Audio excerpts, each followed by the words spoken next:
কেমন আছো প্রিয় এসএসসি বন্ধুরা? আশা করি প্রত্যেকে অনেক ভালো আছো। তো সি প্রোগ্রামিং ধারাবাহিক পর্বের আজকে হচ্ছে আমাদের 9 নাম্বার পর্ব। তো আজকে হচ্ছে আমরা ফর লুপ সম্পর্কে আলোচনা করব। তো আমরা সরাসরি প্র্যাকটিক্যালি জিনিসটা দেখি, ঠিক আছে? তাহলে আমরা এখানে লিখব হ্যাশ ইনক্লুড stdio.h, ঠিক আছে। এরপর হচ্ছে আমরা নিব ইন্টিজার মেইন।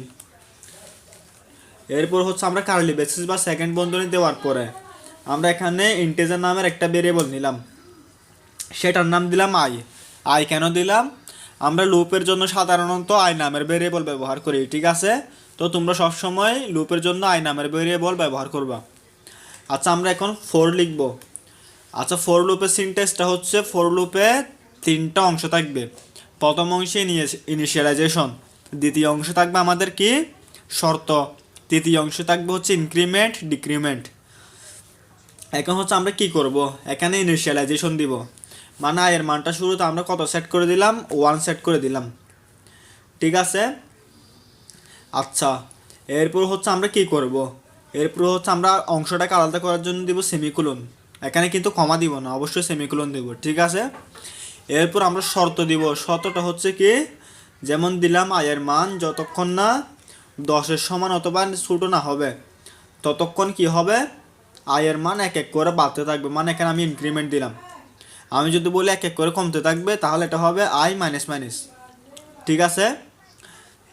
তাহলে আমি এখানে কি দিলাম, আই প্লাস প্লাস, মানে এক এক করে বাড়তে থাকবে। এবার এটাকে আমি সেমিকোলন দিয়ে শেষ করে দিলাম। এখন যদি আমি এখানে প্রিন্ট এফ করি, প্রিন্ট এফ দেওয়ার পর আমি যদি এখান থেকে পার্সেন্ট দিয়ে দিলাম, যেহেতু ইন্টিজার টাইপের, এখন ভেরিয়েবলটার নাম দিলাম কি আই। এখন যদি রান করি কি দেখাবে, আমাদের আউটপুট দেখাবে হচ্ছে 11। আমি এটাকে রান করলাম, দেখাচ্ছে কত, 11। কেন 11 দেখাচ্ছে? কারণ হচ্ছে এখানে আয়ের মানে এখন 1 আছে, 2 আছে, 3 আছে, 4 আছে, 5, 6, 7, 8, 9, 10, কিন্তু এখন 10-এর সমান হয়েছে। তারপরে কিন্তু আরেকবার চলবে, 11 হইলে এটা 10-এর উপরে, ঠিক আছে। তখন কিন্তু আউটপুট হবে কত, 11। কিন্তু যখন আমি এখানে দিব কত, লেস দেন 10 হবে, ততক্ষণ লুপটা চলতে থাকবে, ঠিক আছে। এখন যদি আমি কোডটাকে রান করে আউটপুট দেখাবে 10, ঠিক আছে। আশা করি তোমরা সবাই বুঝতে পেরেছো। এখন কিন্তু আমি চাচ্ছি কত, আমি চাচ্ছি 1 থেকে 10 প্রিন্ট করবে, কি করবে, প্রিন্ট করবে। তাহলে আমরা কি করব, এখানে আমরা কিন্তু এখানে সেমিকোলন দিতে পারবো না। তখন আমরা সেকেন্ড বন্ধনী দিয়ে আমাদের ফোরের বোর্ডের ভিতরে ঢুকতে হবে। এখন ফোরের বোর্ডের ভিতরে আমরা যদি এখন প্রিন্ট এফ করি, তাহলে আমাদের পার্সেন্ট দিয়ে দিলাম ডাবল কোটেশনের ভিতরে, এরপর কমা দিয়ে আয়ের মানটা দিলাম। এখানে চাইলে আমরা নতুন লাইন ক্রিয়েট করার জন্য ব্যাকস্ল্যাশ হ্যান্ড দিতে পারি। এখন যেহেতু ফর লুপের ভিতরে আছে, বোর্ডের ভিতরে আছে, তখন প্রিন্টটাও কিন্তু বারবার হতে থাকবে। তাহলে প্রথমে শুরু আয়ের মান 1, 2, 3, 4, 5, 6 এভাবে হতে থাকবে, প্রিন্টটাও বারবার হতে থাকবে, ঠিক আছে। এখন আমি এটা শেষে সেমিকোলন দিলাম। এখন যদি আমি কোডটাকে রান করি, তাহলে সবগুলো প্রিন্ট হবে 1, 2, 3, 4, 5, 6, 7, 8, 9, 10, ঠিক আছে। তো এবার হচ্ছে আমি চাচ্ছি আয়ের মান এক এক করে কমবে, ডিক্রিমেন্ট।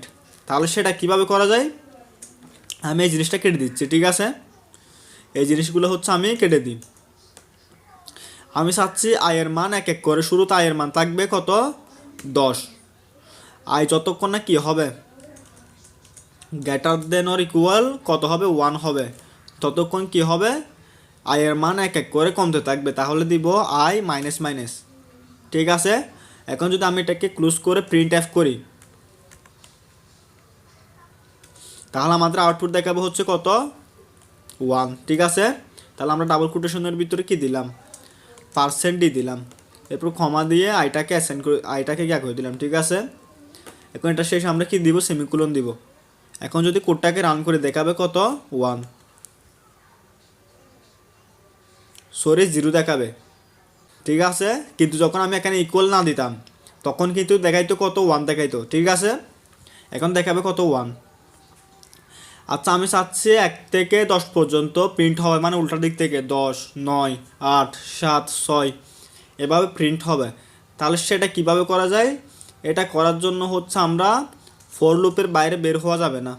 আমরা সেমিকোলন দিচ্ছি, মানে কি ফোরটাকে আমি টার্মিনেট করে দিচ্ছি, ক্লোজ করে দিচ্ছি। কিন্তু যখন সেমিকোলন শেষ করব না তখন ফোরের লুপটা এখনও আছে। এখন এটা বোর্ডের ভিতরে যাওয়ার জন্য আমরা দিব সেকেন্ড বন্ধনী। এখন যদি আমরা এখানে লিখি কি প্রিন্ট এফ দেওয়ার পর আমরা ডাবল কোটেশনের ভিতরে কি দিলাম %d, ঠিক আছে। এরপর ক্ষমা দিয়ে যদি আইটাকে আমরা অ্যাসাইন করে দিই তাহলে আমরা দেখাবে কত 9 আর 10 9 8 7 এভাবে দেখাতে থাকবে, ঠিক আছে। আমি এখন কোডটাকে রান করলাম 10 9 8 7, কিন্তু এগুলো এক্সেরিয়াল এসে গেছে। তাহলে আমাদের কি করতে হবে, নিউ লাইন দিতে হবে। নিউ লাইন দেওয়ার জন্য আমরা ব্যাকস্ল্যাশ n, এখন আমি কোডটাকে রান করলাম, দেখাচ্ছে কত 10 9 8 7 6 এভাবে দেখাচ্ছে, ঠিক আছে। তো আশা করি তোমরা বুঝতে পেরেছো। যদি না বুঝে থাকো অবশ্যই আমাকে কমেন্ট করে জানাবা। সবাই ভালো থাকবা, সুস্থ থাকবা, আল্লাহ হাফেজ।